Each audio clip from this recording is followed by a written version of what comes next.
حضرت ابو ذر غفاری رضی اللہ تعالی عنہ آپ کے بارے میں آتا ہے آپ حق گوئی بھی تھے، حق شناس بھی تھے، عدل و انصاف کے پیکر بھی تھے. تو آپ نے آواز بلند کی.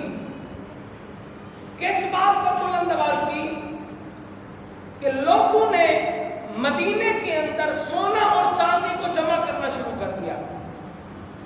جمع تو کرتے لیکن اللہ کی راہ پہ خرچ نہیں کرتے تھے. تو حضرت ابو ذر غفاری رضی اللہ تعالی عنہ کھڑے ہوئے نعرے تکبیر بلند کرتے ہوئے مدینے کی گلیوں کے اندر آیت مبارکہ پڑھنے لگے اور ان کے خلاف کھڑے ہوئے جو مال جمع کرتے، جو سونا جمع کرتے، جو چاندی جمع کرتے لیکن اللہ کی راہ میں خرچ نہ کرتے. بعض لوگوں نے مشورہ بھی دیا کہ حضرت آپ خاموش ہو جائیں، اکیلے ہیں. تو آپ نے بڑا پیارا جواب دیا، کہا میں نے رسول اللہ صلی اللہ تعالی علیہ وسلم سے سنا ہے کہ جو حق بات ہے وہ میں نے چھپ کے نہیں بلکہ مدینے کی گلیوں کے اندر گونج کر سنانی ہے. میں نے بتانا ہے لوگوں کو جو مال جمع کرتے ہیں، جو سونا جمع کرتے ہیں، جو چاندی جمع کرتے ہیں، میں نے ان کو بتانا ہے یہ جرم ہے، یہ گناہ ہے.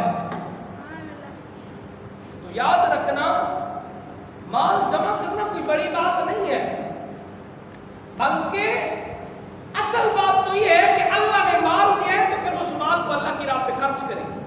اس کے اندر جو میں نقطہ نکالنا چاہتا تھا کہ حضور علیہ السلام کے صحابہ وہ صحابہ تھے جو حق کے داعی، عدل و انصاف کے پیکر تھے. ہدایت، رشد و ہدایت کے ذریعہ تھے. حضرت امام احمد بن حنبل رضی اللہ تعالی عنہ آپ کے دور کے اندر نا عباسی خلیفہ تھا. اس نے ایک عقیدہ شو کیا، ظاہر کیا، قرآن مخلوق ہے، قرآن مخلوق ہے. تو جو باقی علماء تھے، جو باقی لوگ تھے، مولوی تھے، وہ سارے تصدیق کرتے گئے اپنے بادشاہ اب کیا کہیں. لیکن امام احمد بن حنبل وہ ایک شخصیت تھی جنہوں نے کہا کہ یہ جان تو جا سکتی ہے. لوگ بھی کہتے تھے کہ حضرت مان لیں، کہہ دیں، وقت کا بادشاہ ہے، خلیفہ ہے، آپ کی جان بھی لے سکتا ہے، آپ کو کچھ بھی کر سکتا ہے، تو مہربانی کرے آپ خاموش ہو جائے.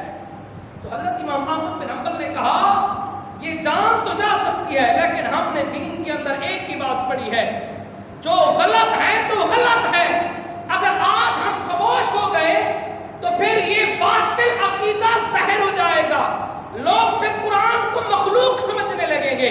حضرت امام احمد بن حنبل کو لٹایا گیا، مارا گیا، سلاسل بند کیا گیا، مرضی کا ظلم کیا گیا. حضرت امام احمد بن حنبل نے حق کی بات نہ چھوڑی، اپنی جان پر ظلم تو برداشت کر لیا لیکن حق بات نہ چھوڑی. بنی اسرائیل پر اللہ تعالیٰ نے لعنت کیوں کی؟ آپ جانتے کیوں کہ قرآن مقدس کے اندر لعن الذین کفروا، اللہ تعالیٰ نے ان پر لعنت کیوں کی؟ اس کی وجہ پتہ کیا تھی؟ یہ حق بات نہیں کہتے. یہ جیسے حضرت داؤد علیہ السلام کی قوم تھی، یہ جرم کرتی تھی، 3 گروہ کے اندر بٹ گئی تھی. ایک وہ تھا جو حق کہتا تھا، ایک وہ تھا جو خاموش تھا، جرم تو نہیں کرتا تھا لیکن خاموش تھا. دوسرا وہ جو جرم بھی کرتا تھا اور کہتا تھا جب آئے گی بات تو دیکھی جائے گی. اللہ تعالیٰ نے پھر اسی وجہ سے جو حق کو دیکھنے کے باوجود خاموش رہے، اللہ تعالیٰ نے ان پر لعنت فرمائی ہے.